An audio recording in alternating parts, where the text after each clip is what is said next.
साल 2020-21 में किसानों के लिए लागू किए गए 3 किसान कानूनों के विरोध के बाद पंजाब के कुछ किसान संघों के द्वारा पुनः किसान आंदोलन 2.0 का ऐलान कर दिया गया है। नमस्कार दोस्तों, हाल ही में पंजाब के किसानों के द्वारा अपनी मांगों को लेकर भारत सरकार के विरोध में दिल्ली चलो का अभियान चलाया जा रहा है। आइए आज के इस वीडियो में पंजाब के किसानों की मांग को समझने की कोशिश करते हैं।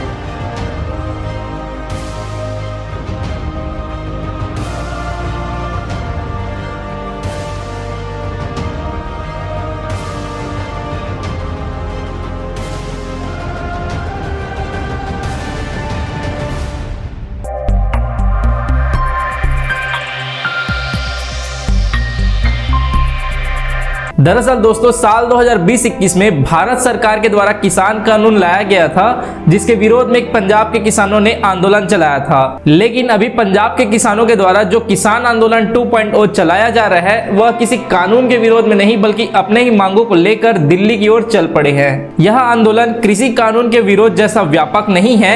अब तक इसमें केवल मुख्य रूप से पंजाब के ही किसान यह आंदोलन कर रहे हैं। किसान भाइयों के साथ बातचीत हेतु सरकार द्वारा आमंत्रण भी भेजे गए थे और उनके बीच बैठक भी हुई थी, मगर कोई ऐसा समझौता नहीं हो पाया कि किसान संतुष्ट हो सके। इसीलिए अब वे अपनी मांगों को लेकर आंदोलन करते हुए दिल्ली की ओर चल पड़े हैं। आइए उन किसानों की आधिकारिक मांग को जानते हैं। इस आंदोलन के लिए किसान ने 10 से ज्यादा मांगे की है, जिसमें पहला है सरकार डॉक्टर स्वामीनाथन आयोग की सिफारिशों के अनुरूप सभी फसलों के लिए न्यूनतम समर्थन मूल्य यानी एमएसपी के लिए कानून बनाए। दूसरा, किसानों मजदूरों के लिए पूर्ण कर्ज माफी समेत एक व्यापक ऋण राहत कार्यक्रम लागू किया जाए। तीसरा, राष्ट्रीय स्तर पर भूमि अधिग्रहण कानून को लागू किया जाए, जिसमें किसानों से लिखित सहमति की जरूरत होती है और कलेक्टर रेट से 4 गुना मुआवजा दिया जाए। इसका मतलब ये है कि जब कभी देश के विकास कार्य के लिए किसानों की जमीन की जरूरत पड़ जाए तो किसान सरकार से 4 गुना मुआवजा की मांग कर रहे हैं। चौथा, किसानों और 58 साल से अधिक आयु के खेतीहर मजदूरों के लिए प्रति माह पेंशन देने की योजना लागू की जाए।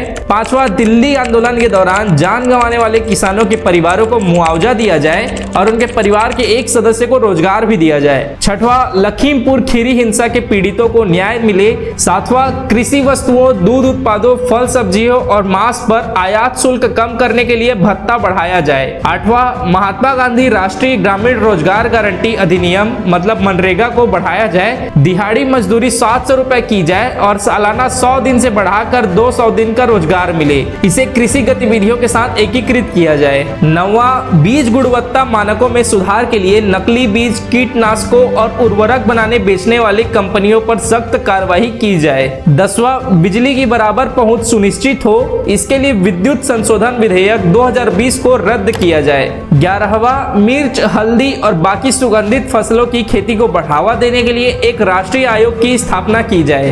12वां, भारत WTO से मतलब वर्ल्ड ट्रेड ऑर्गेनाइजेशन से बाहर हो जाए और भारत का विदेशों से जितना भी व्यापार है वो सब ट्रेड रुक जाए। इन सब के अलावा किसानों की एक मांग और है कि वहां के जल, जंगल और जमीन पर किसानों को अपना अधिकार मिलता रहे। दोस्तों, ये तो थे उन किसानों के आधिकारिक मांग, मगर इन सब के अलावा भी उनके कुछ अलग अलग मांग भी सामने आए हैं, जिन्हें आप खुद सुनिए और देखिए। पंजाब ਨੂੰ ਲੱਗੇ ਕਰ ਦੋ ਅਤੇ ਅਸੀਂ ਪਾਕਿਸਤਾਨ ਖੋਲ ਲੈਂਦੇ ਨੇ ਚੰਗਾ ਨਹੀਂ ਸਮਝਦੀ ਤਾਂ ਸਾਨੂੰ ਛੱਡ ਦੋ ਤਾਂ ਸਾਨੂੰ ਲੱਗ ਖਾਲਿਸਤਾਨ ਬਣਾਉਣ ਦੋ ਸਾਨੂੰ ਲੱਗ ਪਾਕਿਸਤਾਨ ਬਣਾਉਣ ਦੋ ਭਾਈ ਅੱਜ ਕਿੱਲਾ ਓਏ ਇਸकी ਗੱਲ ਤੋੜਾਗਾ ਚੌਲੇ ਵਾਲਾ ਜੱਟ ਆਜਾ ਮੋਦੀ ਕੋਈ ਚੱਕਰ ਨਹੀਂ ਅੱਜ ਦੋ ਹੱਥ ਹੋ ਜਾ ਅੱਜ ਤੋੜਾਗਾ ਕਿੱਲਾ ਪੂਰੀ ਤਿਆਰੀ ਦੇ ਨਾਲ ਜਿਹੜਾ ਕਿ ਆ ਹੁਣ ਅੱਗੇ ਵਧਣਗੇ। ਹੁਣ ਇਹ ਤੋਂ ਗਵਾ ਕੇ ਅਸੀਂ ਇਹਨਾਂ ਤੋਂ ਕੀ ਉਮੀਦ ਰੱਖਦੇ ਹਾਂ?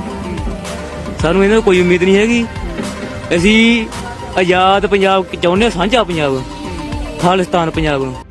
ਮੋਦੀ ਦਾ ਗ੍ਰਾਫ ਬਹੁਤ ਮੰਦਰ ਦੇ ਕਰਕੇ ਉੱਪਰ ਚੜ ਗਿਆ, ਉਹ ਨੁਕਸਾਨ ਉਹ ਇਹਦਾ ਗ੍ਰਾਫ ਡਾਊਨ ਕਿਵੇਂ ਆ ਸਕਦਾ ਹੈ?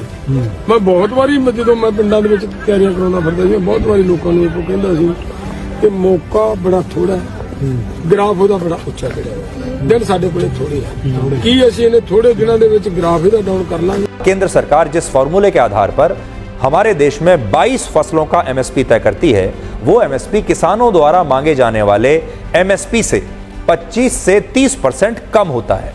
लेकिन आज अगर सरकार ने किसानों की मांगों को मान लिया तो इससे इन फसलों का एमएसपी 25 से 30% बढ़ जाएगा। अगर फसलों का ये एमएसपी बढ़ा तो इससे खाने पीने की जो वस्तुएं हैं उनकी महंगाई भी 25 से 30% तक बाजार में बढ़ जाएगी। इसलिए आज एक बड़ा सवाल यह भी है जो सबको सोचना होगा कि क्या हमारा देश और आप लोग महंगाई में 25 से 30% की वृद्धि के लिए तैयार हैं? दोस्तों, लोकसभा चुनाव के जस्ट पहले इस प्रकार के आंदोलन किस बात की ओर इंडिकेट करते हैं? क्या ये कोई पॉलिटिकल गेम का हिस्सा है या किसान भाइयों की आड़ में लोगों को गुमराह करने का प्रयास? आप स्वयं अपने विवेक से तय कीजिए।